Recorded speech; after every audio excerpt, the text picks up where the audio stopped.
말씀과 함께하는 하나님의 행복의 소리. 이 시간에는 요한계시록 10장 1절에서 11절의 말씀을 가지고 함께 나눕니다. 하나님께서는 요한에게 작은 두루마리를 주시며 먹고 다시 예언하라고 명령하십니다. 요한에게 또 다른 광경이 펼쳐집니다. 힘센 다른 천사가 구름을 입고 하늘에서 내려오는 광경을 보죠. 그의 머리 위에는 무지개가 있고 그의 얼굴은 해 같고 그 발은 불기둥 같으며 그 손에는 펴놓인 작은 두루마리를 들고 그 오른발은 바다를 밟고 왼발은 땅을 밟고 서 있는 광경을 보게 됩니다.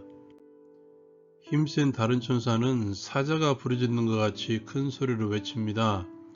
그가 외칠 때 일곱 의뢰가 그 소리를 내어 말을 하죠. 일곱 의뢰가 말을 할 때 요한은 기록하려고 합니다. 하지만 일곱 의뢰가 말한 것을 임봉하고 기록하지 말라는 하늘의 음성을 듣습니다. 천사는 세세토록 살아계시니 하늘과 그 가운데 있는 물건, 땅과 그 가운데 있는 물건, 바다와 그 가운데 있는 물건을 창조하신 이를 가리켜 맹세합니다. 지체하지 아니하리니 일곱 천사가 소리내는 날 그의 나팔을 불려고 할 때에 하나님이 그의 종 선지자들에게 하신 복음과 같이 하나님의 그 비밀이 이루어지리라. 하늘의 음성이 또 들립니다. 내가 가서 바다와 땅을 밟고 서 있는 천사의 손에 펴놓인 두루마리를 가지라. 요한은 천사에게 나아가 작은 두루마리를 달라고 합니다. 천사는 요한에게 가져다 먹으라고 말하죠. 그것이 내 배에는 쓰나 내 입에는 꿀같이 달 것이라고 말합니다. 요한은 천사의 손에서 두루마리를 가져다 먹습니다. 천사의 말대로 입에는 꿀같이 달았지만 먹은 후에는 배에 쓰게 되었습니다. 천사가 요한에게 말합니다. 내가 많은 백성과 나라와 방언과 임금에게 다시 예언하여야 하리라. 이 말씀을 가지고 함께 적용하기를 원합니다. 오늘 말씀은 삽경 또는 삽입구라고 하는데요. 여섯째와 일곱째 사이에 지금까지는 다른 환상과 내용을 전하는 부분입니다. 여섯째와 일곱째인 사이에는 우리가 잘 알고 있었던 하나님의 인침을 받은 14만 4천 명에 대해서 우리에게 전하고 있죠. 그리고 오늘 말씀은 여섯째 나팔과 일곱째 나팔 사이에 있는 삽입구입니다. 두 개 다 공통점이 있죠. 그 대상이 믿음의 사람이라는 것이죠. 믿음의 사람들에 대한 당부와 격려를 소개하고 있다는 것이 공통점이며 특징입니다. 오늘 하나님께서 요한에게 보여주신 것의 초점은 작은 두루마리입니다.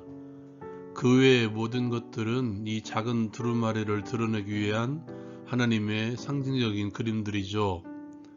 하늘에서 내려온 구름을 입고 내려온 천사의 그림, 하나님의 뜻을 가지고 내려왔다는 것이죠.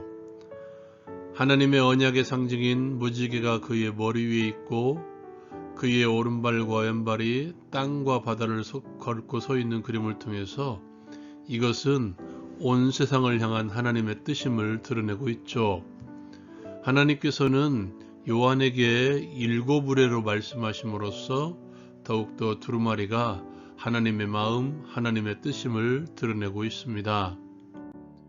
하나님께서는 천사를 통해서 이렇게 말씀하고 있죠. 지체하지 아니하리니.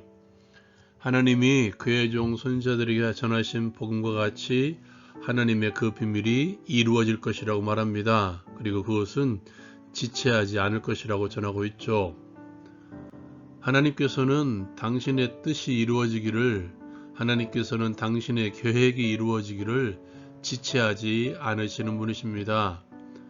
당신의 계획대로 모든 것을 끌어가죠. 시간적인 상황, 또 모든 상황, 공간적인 상황까지 포함해서 하나님께서는 당신의 계획대로 때가 참에 이루어가고 있습니다. 오늘 이 그림을 보십시오. 오늘 말씀에 보면 일곱 의뢰가 말하는 것을 임봉하고 기록하지 말라는 말씀의 장면이 나오죠. 그것은 분명히 하나님의 음성이었을 것입니다. 그런데도 하늘의 음성은 임봉하고 기록하지 말라는 것이죠. 다시 말해서 요한계시록 외에도 요한이 들었던 말씀들도 있었다는 것이죠. 그런데 감추어져 있습니다.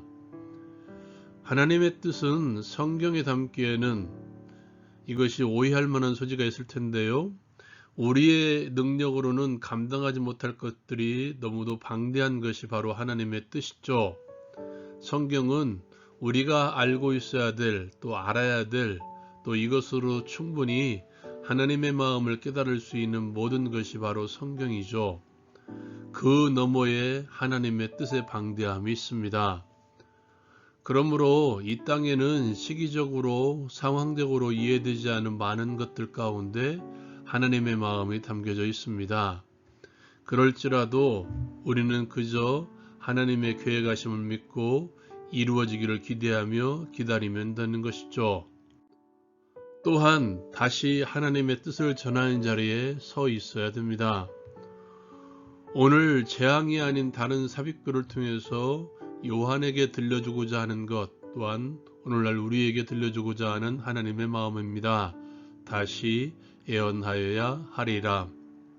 이것이 천사가 요한에게 하나님께서 요한에게 전하신 하나님의 마음이죠. 그가 가서 예언해야 될 대상은 많은 백성들, 나라와 방언과 임금들입니다. 거기에는 예수를 찌른 자들도 여전히 교회를 핍박하는 자들도 어쩌면 요한을 유배한 이들도 포함되어 있을 것입니다. 거절, 핍박, 교회를 향한 냉소가 여전히 진행되어 있는 그 땅이죠.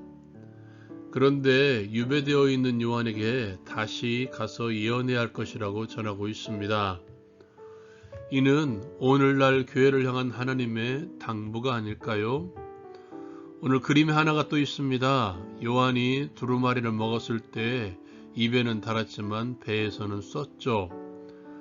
하나님의 말씀은 꿀과 같이 단 것입니다. 내가 먹고 마실 때 나를 기분 좋게 하고 나를 즐겁게 하며 나를 기쁘게 합니다.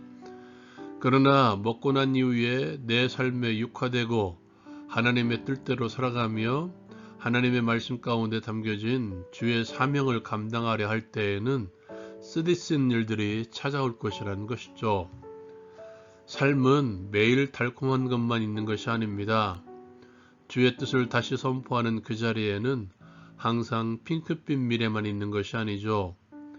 지금 교회가 그리고 그리스도인들이 맞닥뜨릴 수 있는 상황, 다시 예언하는 자리에 섰을 때 맞닥뜨릴 수 있는 상황이죠.